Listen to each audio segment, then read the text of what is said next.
Hello friends, welcome back for Bitcoin Technical Analysis. I'm Rocky Outcrop, we're all Rocky Outcropticians together in this family, and we'll be diving into the charts in just a second. I'll shrink myself down, shove myself in the corner, and we'll take a look at all the detail. But just right now you can see that the price is currently 5,130 for Bitcoin in dollars, of course, and you can see just to the right here of my face, that the price is on the 5-minute chart. You can see that we've had a lot of volatility. Now I've started on the 5-minute chart here just to show off the volatility here.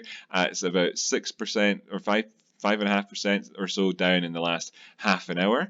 For instance, you've got candles all over the place, which are like in that 5-minute period just right there, you had the prices go up 4% just in the space of 5 minutes, and that equates to big old price movements. If we look at over the last sort of couple of hours and come down here, you can see the prices have dropped about 13%, which is $767. It's crazy, all over the place volatility, and that story just continues as we go up to the 24-hour. Everything's a bit stretched out, obviously, there in the chart, but you can see just here that the price action shows that we came down yesterday 40%, and then today we went up.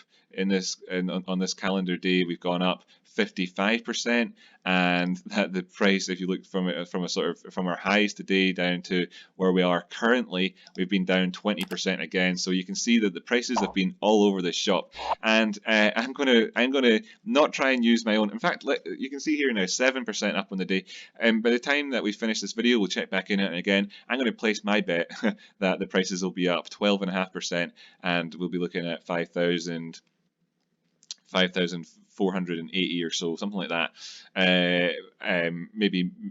Maybe those percentages will be completely wrong by the time we finish the video, but I don't know. Of course we don't know. I've not actually done the technical analysis yet, so I'm going to hold that opinion very weakly, as Peter Brandt recommends. So relying on him for some advice, and relying on the creative artistic genius that is Nina Simone to describe the price action for us here, I think, as I run the intros for us. So Nina, can you tell us first off what this candle yesterday that went down 40% feels like, and and also then really how you feel now looking forward, and if you're being optimistic about things or what?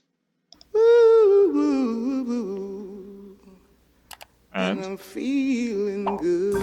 Okay, thanks Nina. Right, let's just dive on into the chart, shall we?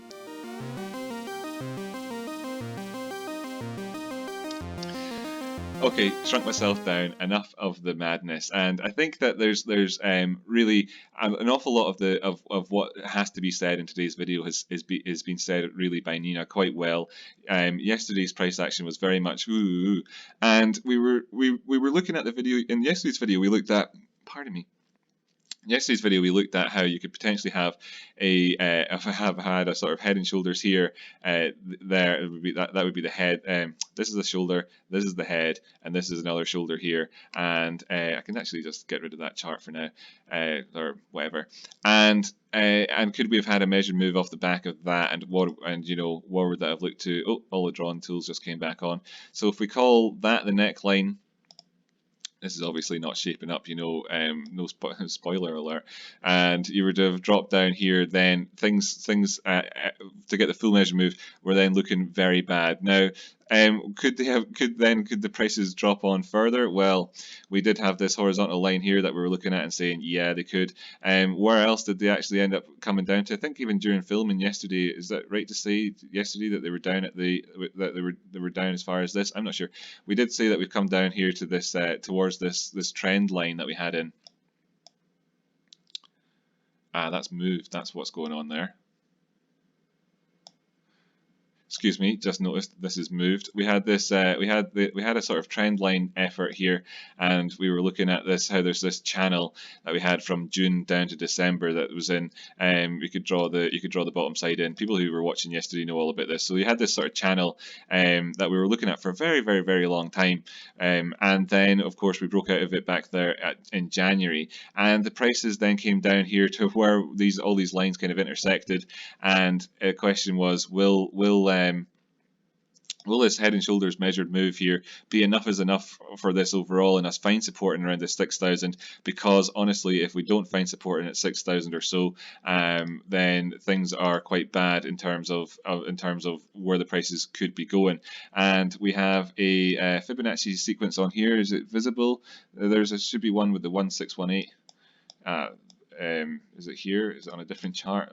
Yeah, so we over here, yeah. So we had this sort of Fibonacci extension right down here at the bottom, 1618. From the move, of course, looking at the move here, measuring from the lows in December up to the highs in Valentine's Day, and saying, should this move get completely undone, then you can look towards the lower targets, and there would be a couple of targets in between, we said, and we stuck the other numbers back onto the retracement thing for us to take a look at.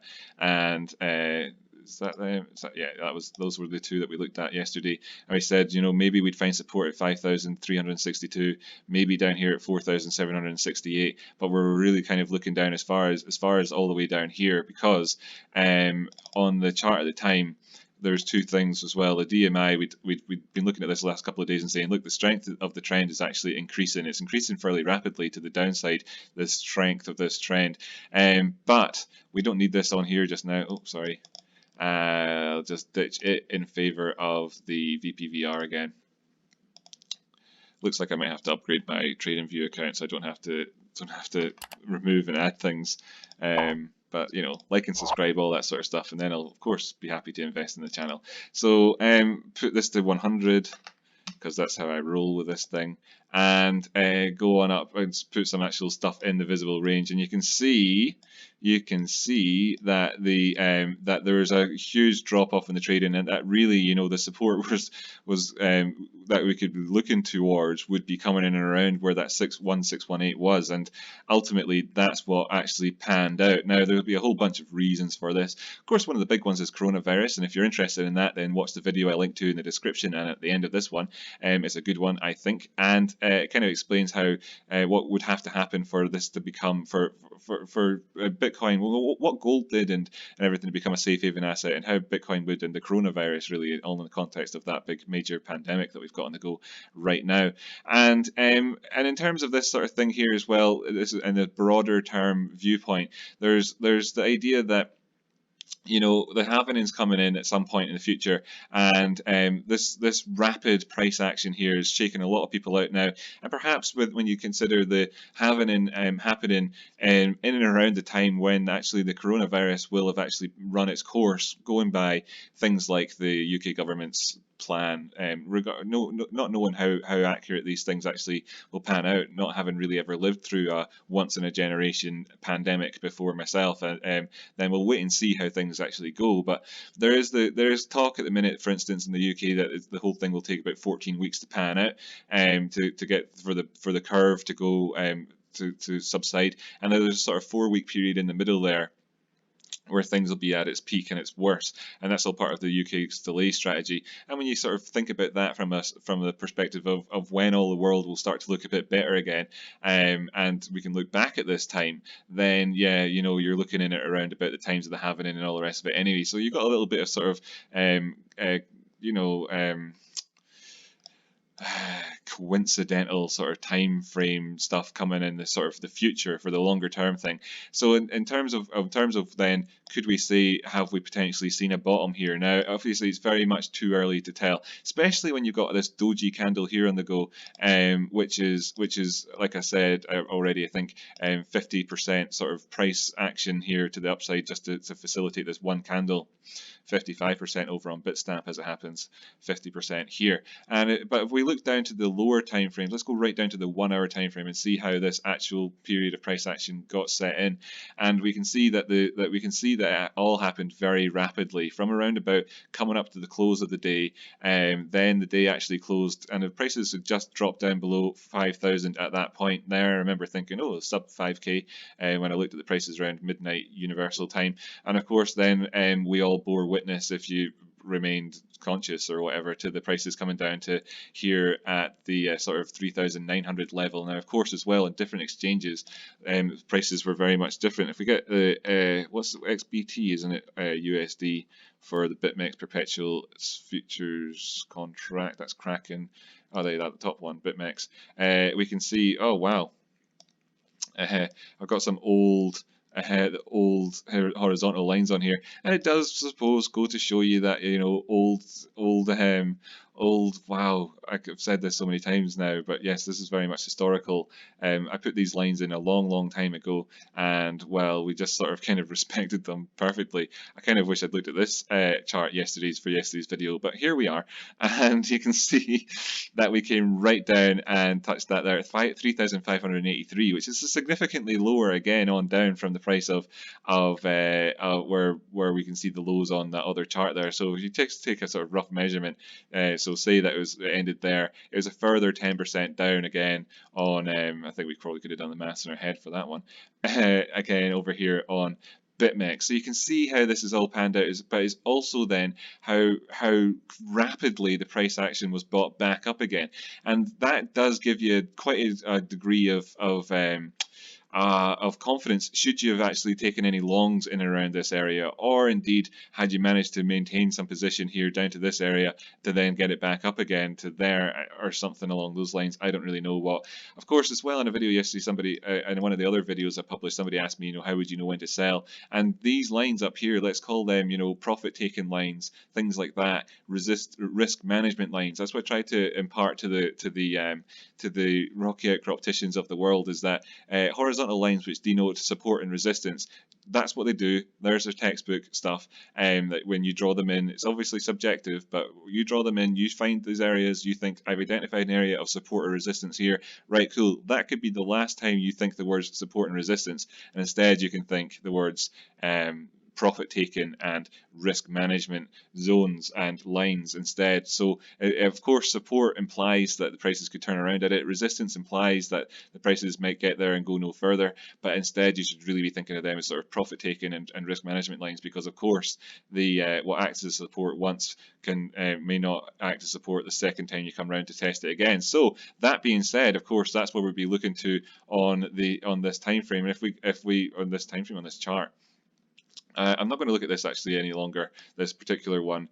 Just wanted to draw the point out there that you've got even greater price action as we go back over to here and see that it only came down as far as 3,900. Of course, clearly $300 odd off of where it went to on the other chart, which would have been closer to these areas over here. And if we look to the left,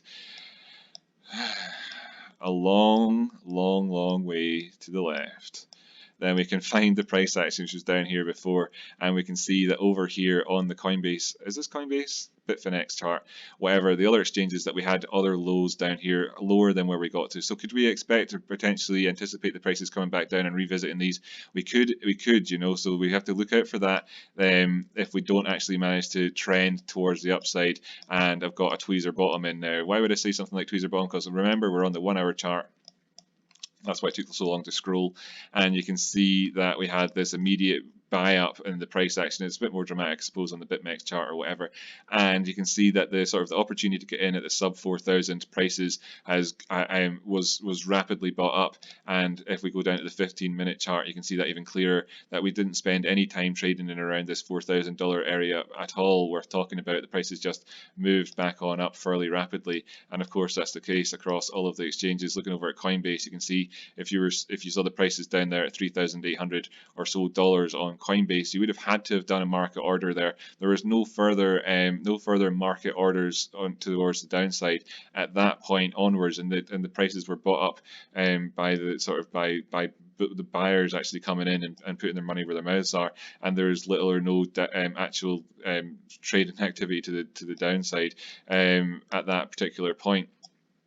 In terms of market orders, buying up limit orders, if you were trying to get in on a limit to save on those fees or whatever. Of course, Coinbase doesn't really operate like that, but if you were doing that on a something like Deribit or BitMEX, then you know you'll have seen that with your own sort of eyes and been like, well, you know, down here as well on Bitstamp, there's very little opportunity to get in here with any sort of limit order. There was some volatility here, as you can see, but as soon as the prices decided to go to the upside, they just kept on going up and were pushed right up above these other two horizontal levels that we have in here.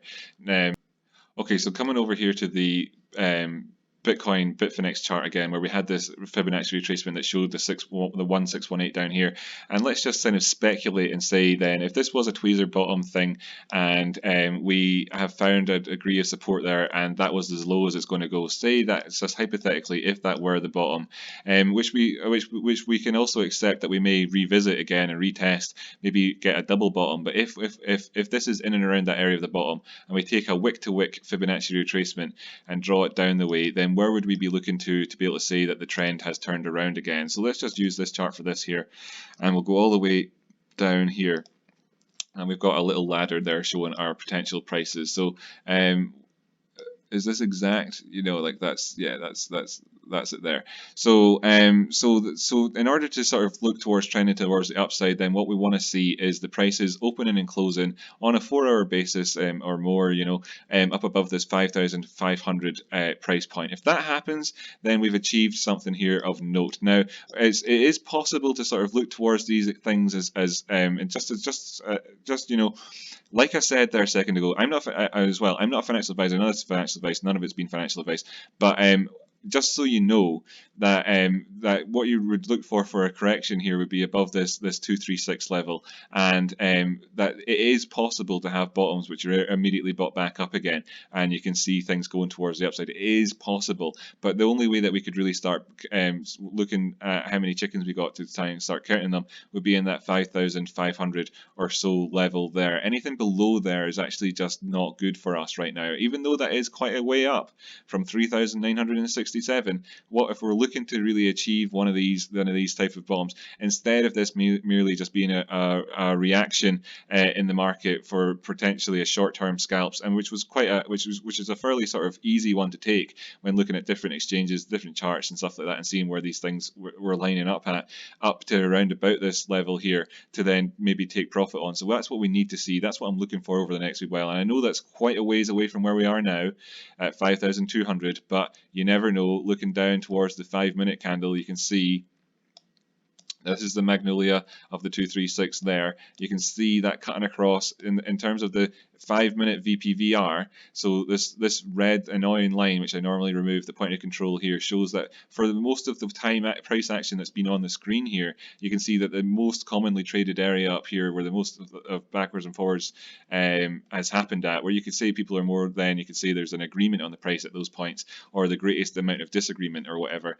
is up there just above that line. So that's what we'd need to see happen. Again, if I zoom right out, of course, and include more on there, then you can see that the point of control is much further down below. So you need the price action to go up here, stay up here for a number of hours, 4-hour candles or more, get that established there as an area. Then we could look to the 328 area here up at the 6472 price point. But until such times as that happens, then of course we've got to look down the way, and there's a very easy target towards the downside of this double bottom potentially if we were to set one in here towards 3,995. And of course, with the dynamic that happened between the leveraged exchanges and these other ones, you can see that there was a big difference, 10% in the prices, and how will that feed back into the overall system, into the ecosystem of the different exchanges? And of course, there's a few different ways that could happen. One of them is to say that, you know, the sort of the manipulators, so to speak, out there have managed to satisfy their fill their bags, or whatever terminology we want to use, and they did that on the leveraged exchanges and so to speak manipulated the prices across the spot exchanges in order to facilitate that. And of course, then they would you wouldn't anticipate the spot prices then on things like Bitstamp or Bitfinex. Of course, there is leverage on Bitfinex, but less than the 100x, 125x ones that you see. Bitstamp and whatnot, maybe you not see these drop back down again. There's that side of the coin. Of course, there's the other side of the coin, which is that the path has already been shown to us by the leveraged exchanges, and we might actually see the overall prices here on the spot exchanges go, so to speak, go down towards this 3,500 level. And of course, if that were to happen, looking at where the prices are right now, you're talking about another 33% downward price movement. So in the meantime, just taking a look at these areas, need to, on a sort of bare minimum basis, need to stay above 5,099, and then sort of managing risk basis, or taking profit basis, again 4,500, and then towards the upside we have that line there at 6,000, which speaks for itself really. Thank you so much for tuning in. I hope I've not been too all over the place with this video, and that it's been helpful to you. And let's just check in the prices again. Of course, it's not up to 12.5%. I was hoping it would be. Did I say that at the start of the video? Can't remember now. See, the thing is, I recorded this without the microphone on, and then had to record it again afterwards. So, not that you'd know. So yeah. Anyway, whatever. Thanks so much for tuning in. Let's keep an eye on the prices over the next wee while and see if we can get to either any of those sort of 3 or 4 price targets that we've got laid out here, and of course, in terms of the Fibonacci retracement that we had on the Bitfinex chart up there. That's that 5,500. So in this area here on the Bitstamp chart, back into this range here, if we can operate in between this horizontal